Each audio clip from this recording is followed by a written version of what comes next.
It's your SouthWst StereoPHiX, the SouthWst Shaman. This is StereoPHiX 888, and today, man, I got some gems for y'all as usual. Please like and subscribe for the journey. This channel is all about recovery, ascension from the box we live in, through lifestyle, creativity, and first and foremost, knowledge of self. Knowledge of self. Changing your thinking. It wasn't until I changed the way I thought and realized at the bottom of my heart what I really wanted that I could begin to move forward, because that's what it was about. It was like me staying stuck in the same Groundhog Day over and over and over again, and after years, and it took me quite a while, starting to feel like, yo, I don't know if I can get rid of this or like switch this up, so maybe I need to live with it. So I believe everyone comes to a point in their life when they use that it's a true crossroads where it's like you could go that way and it ain't gonna change, or you could go this way and start to change, but there just has to be a willingness, you know, like a desire. And then after that, knowledge is light, so shed the light on what was in the dark and not you weren't able to perceive before. What I want to talk about right now is the power of your words, the power of my words, as in scripture it says that you will be snared by your own tongue. So, you know, as in, if my perspective is a negative one and I'm speaking these things about myself, there's a delayed response, but I'm living the design that I requested to the universe, essentially. I mean, look, man, here's my whole thing. Wouldn't you rather believe or embrace the idea that you are more powerful than just a worker bee? So, if these things sound like crazy to you, or, you know, let me just push it aside. It's similar to the idea of like God living within us channeling that power and walking, you know, thusly. Wouldn't you rather believe or know, rather, because it's not what you have been taught, it's what you learned. So for me, despite whatever habits I had, I always felt like I would rather remain on the side of embracing something greater than me, the unseen, you know, because if not, then what you're embracing is very, very,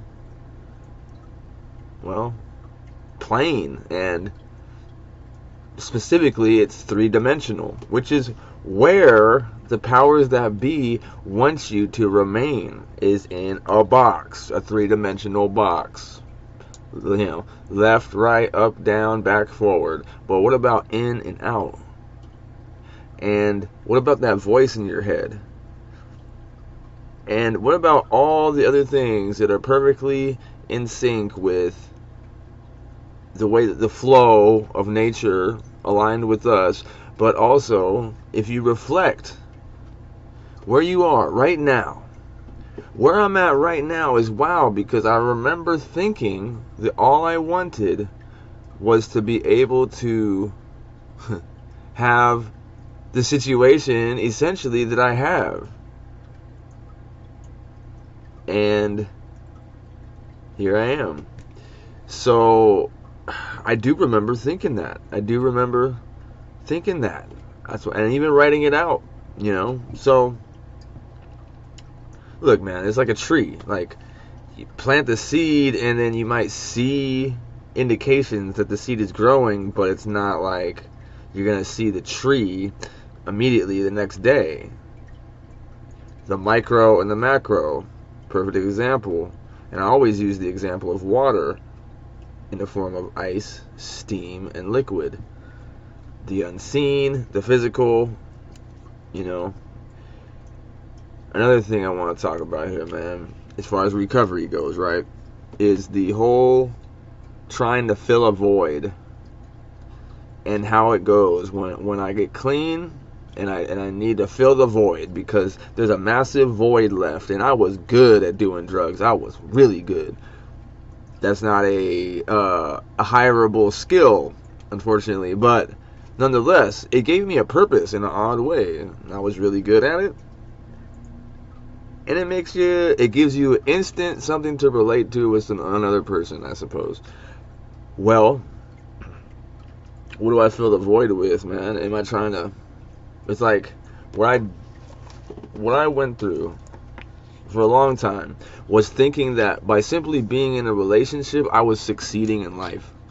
Like, if this person can tolerate me and loves me even, I have succeeded.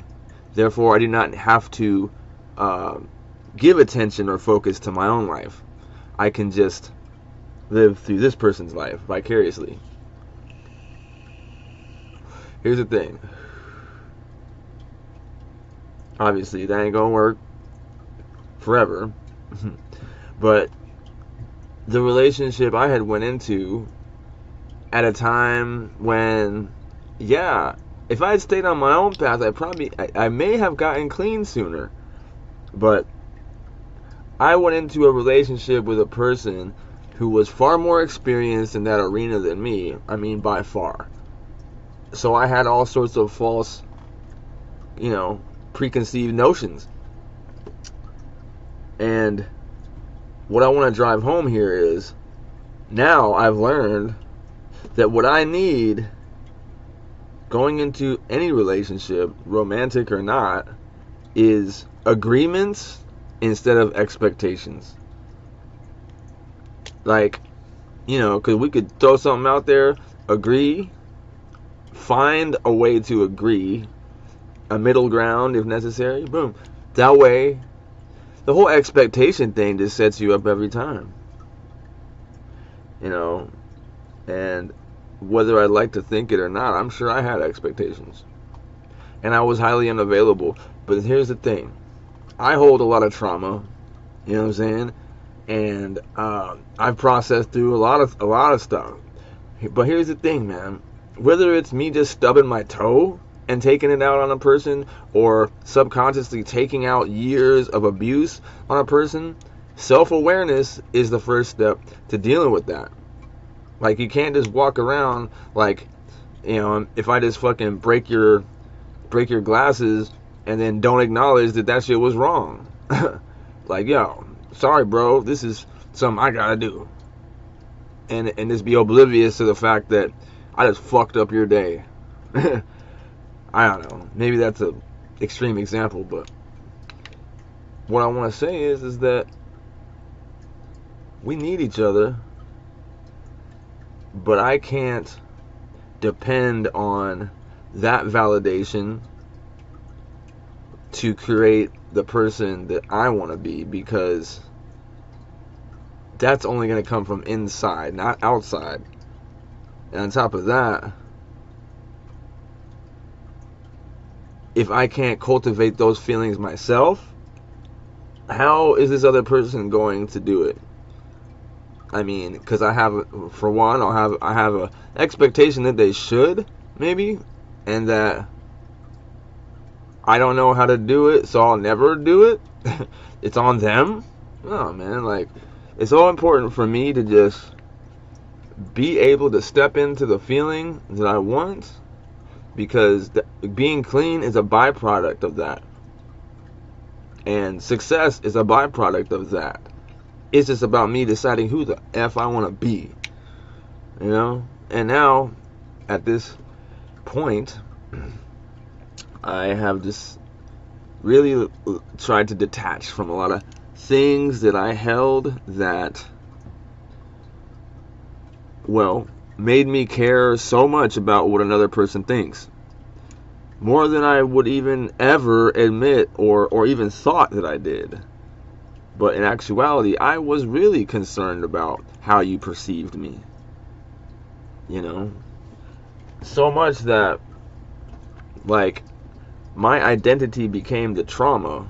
As in, like, when you meet me, these are the things that you see up front. Because that's what makes me an interesting person or whatever. But it may be interesting, but it's not like something that somebody's like, yo, go ahead and come into my life. You know? And if I'm defining myself by my exploits, and when I really detail or analyze what my exploits were, am I really proud of them? Who's the person that exists when no one else is around? Is he honorable? Are my intentions good? And do I have to hide anything from anybody? Life's a lot easier without chasing dope, yo. On some real deal, Holyfield. Like, it's hard work trying to come up with $50 to $100 cash every day. You know what I'm saying? It's just so hard. So the best thing I realized I could do was give myself a break. You know what I'm saying? Because it was just me punishing myself, like, continuously, like, and fear. False evidence appearing real, like, as if there ain't a way to get through that withdrawal. I mean, it's just like anything in life.